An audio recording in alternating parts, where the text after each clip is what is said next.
right, so it's our first attempt at butchering our broilers, and you can kind of see our setup that we've got over here. So we've got our dispatching station.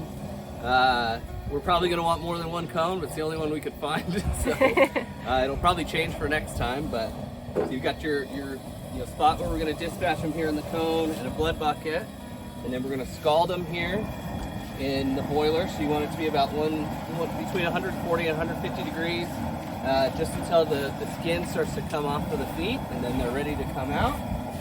Put them in the plucker.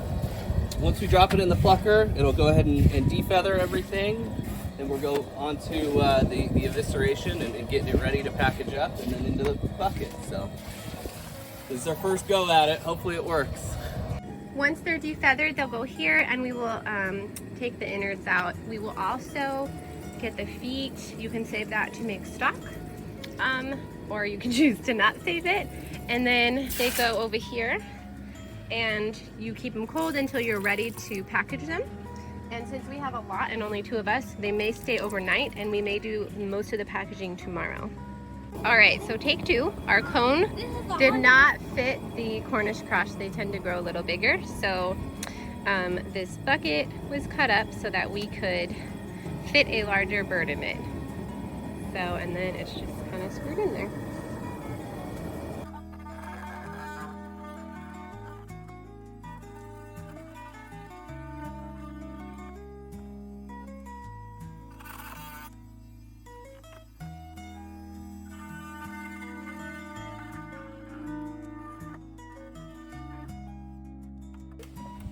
Okay, so they go in, and then they do die instantly, but you have to hold them down for a minute because they'll keep moving for about a minute or so more.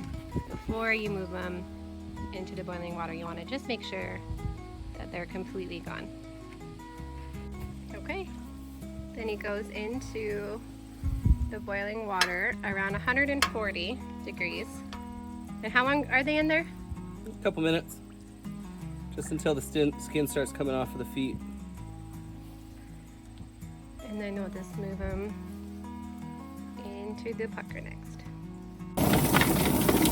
Okay, so he gets rinsed off while the feathers come out right here.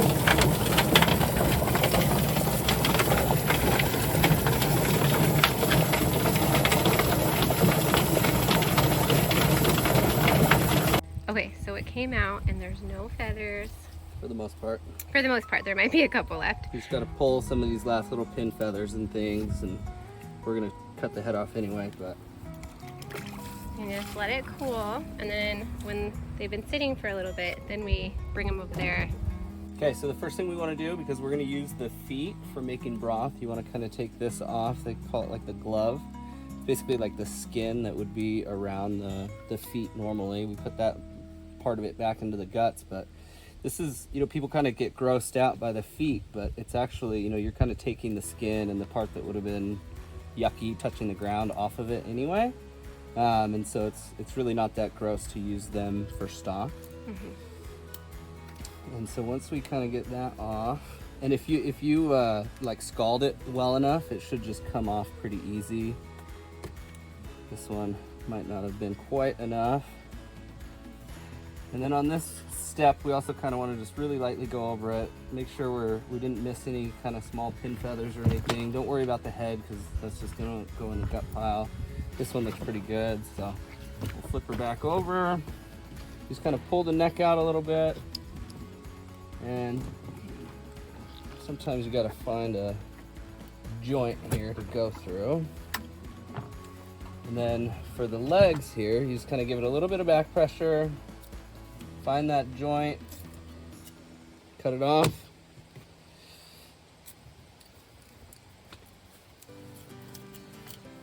There you go, okay. Yes, go ahead. And then for getting into the cavity here, we kind of just cut a little hole here. We fasted ours and didn't feed them for a day and a half, so their crop is not very full of any food. But sometimes if you wait or you keep feeding them, you would have a big crop right here with food. So you got to be careful when you're cutting it, otherwise that can you know, kind of contaminate the meat and give you some yucky flavors. But kind of want to just loosen this up enough so that that air pipe and everything can kind of come in. You just need to basically make sure that there's like a hole in there into the cavity. And then from here, you just kind of pull some of the skin down and cut in just enough to open that cavity up like this. And then you find this little bone right here, and you just kind of lightly cut, making sure not to puncture any of the innards here. And you just kind of come down around the anus and then back in on the other side here.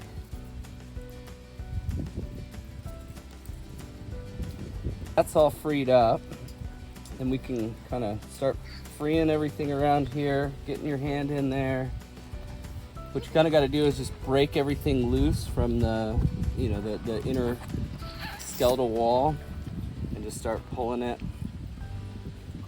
out, trying to keep it as, you know, as much of one piece as you can, being real careful about the guts. You don't want to, you know, puncture any of the intestines and start getting, you know, poop on your chicken.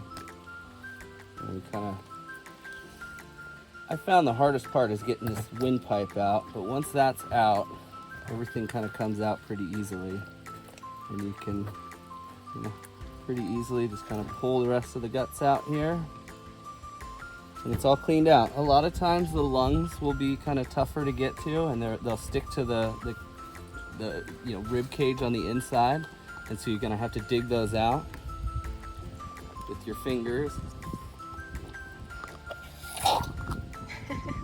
There you go. So you got lungs, guts, you got the gizzard. Some people like to cut this open and get, you know, because this is a hard working muscle. It's, you know, kind of like the stomach, right? It's breaking down everything that's inside there. And so some people like to cut this open, clean it out, and then take this little muscle group off. We got 50 of them to do today, so that's probably not going to be a high priority. And you got the heart, the liver. We're saving the heart and livers to eat because it's really good nutrition. But you got to be careful around this little bile gland here, because if you puncture that, it's going to ruin all the meat. And so you just kind of gently come over and take parts of the liver off. I'm leaving a good chunk of it because I don't want to mess with it. Get the heart, all the guts go in a pile. Saving the hearts and livers. And then this bird is pretty well cleaned out. Just kind of do it one more pass, make sure everything looks good. Dunk it in a clean tank here. And then you put it in your ice bath. Let them start cooling down. Yep.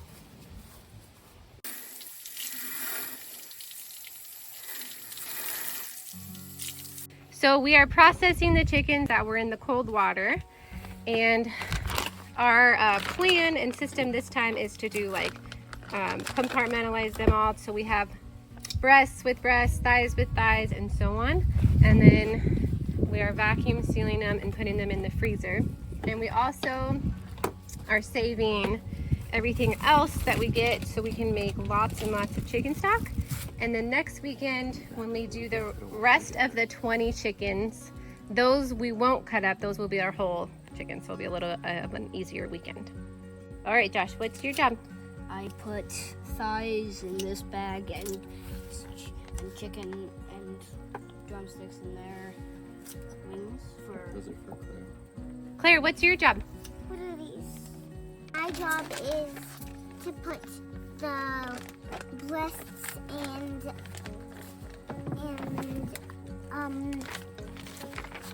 Chicken wings? and chicken wings in this. This one's the breast and this one's the thigh.